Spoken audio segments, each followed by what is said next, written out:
Now, before we get to the vaccine, there's hospitals that we've seen that are vacant. Yeah. There are these emergency things that are vacant.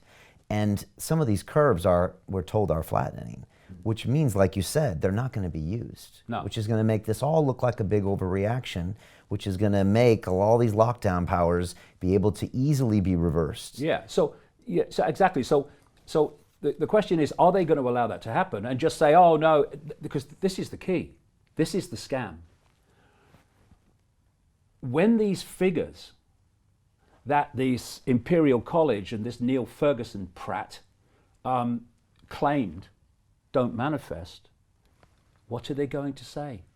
The lockdown was the reason they didn't manifest. So basically they can't lose. But they locked down Italy on March the 9th and the figures have just gone and gone and gone and up week after week after week after week. Whereas in China they went down like that. Will they just let it go down and that's the end of it? Or are they building these massively overreacting morgues, etc., for a reason? Because you're absolutely right. We are told by the media, and by the media I don't mean journalists, by the way. They'll never be journalists. We're talking about war zone hospitals. Now, if they start using 60 gigahertz 5G to take out people absorbing oxygen, then there may well be war zone hospitals in that scenario.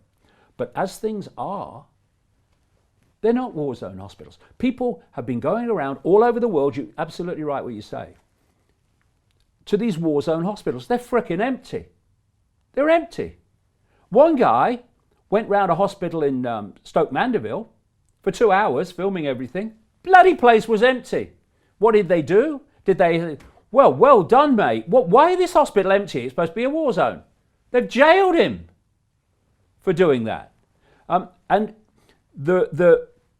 you mentioned it earlier, this is a very important point. We have in this country a government department, a government censor, called Ofcom, Office of Communications, which is the regulator of British broadcasters. They have said, and it's run by a lady called Melanie Dawes. And we need to note these names down, ladies and gentlemen. And when we're through this, at some level through it, these people have to be called to account. We have a situation where this lady and her organisation, which is a government department, has told British broadcasters, and of course they've complied spinelessly as usual, that they will face serious sanctions if they allow any discussion on their television stations and radio stations about any connection between 5G and so-called COVID-19. The British government, through this other idiot, the health secretary, Matt Hancock, people are sitting there all over their houses, 66 million people in this country, oh yeah, sitting in my house and doing as I'm told, because this guy who you wouldn't let run a Lego house, Hancock, he's saying that everyone must do that. I mean, what are we doing? Anyway, people like him are now saying to the giants of Silicon Valley, your Zuckerbergs at Facebook, your Brins and Pages at Google, and your Wachowskis at Google-owned YouTube, etc., that they should ban people who are making a connection between 5G and this COVID-19 crisis. So that tells you, one, they couldn't care less about freedom and the right to free debate. Thus, they have no right to be in government and no right to be running a broadcast regulator. But it tells you something else. Number two, it tells you there is a link between 5G and this health crisis, COVID-19, as they call it. There is a link. There's only one reason they don't want it discussed, because there is a link. And who's been promoting 5G and the rollout of 5G? Who runs the licenses for 5G? Ofcom, same woman. So, there is a link between 5G and this so-called COVID-19, the situation we're facing. That's why they want to shut it down. If you can't win a debate, and they can't win this one, then don't have it.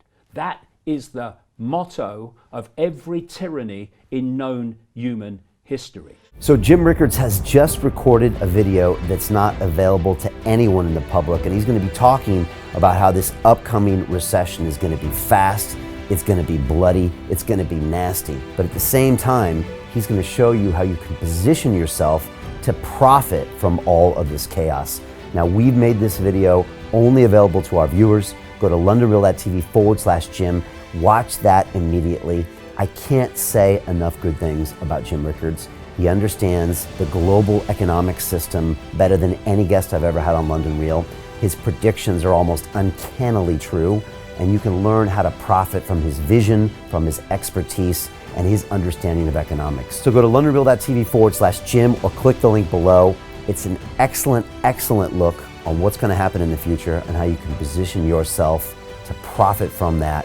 Jim is one of the best in the business, one of my favorite guests on London Real, and he's very, very good at predicting the future and showing us all to profit from it. So click the link, and I hope you enjoy.